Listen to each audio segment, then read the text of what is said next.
If in Poppy Playtime, our player is theorized to not be human, but actually an experimental toy, then what kind of toy will he be? So guys, from Chapter 1 to Chapter 4, we get to see that our player has survived some improbable situations in the game.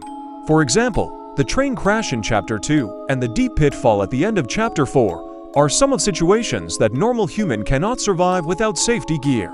This makes us think, is our player even human or actually an experimental toy? And what experimental toy can our player possible to be?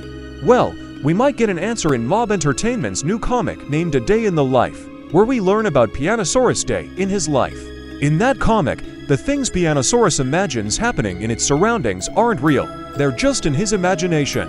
But here's the catch. All the characters that Pianosaurus meets in the comics, he imagined them exactly as they look in real. But on the last 2 pages, when we see the scene where our player is falling and Pianosaurus looks toward us, we see that in his imagination, he sees our player as Bron the Dinosaur. This suggests that if our ex-employee is an experimental toy, then he is most likely Bron the Dinosaur toy.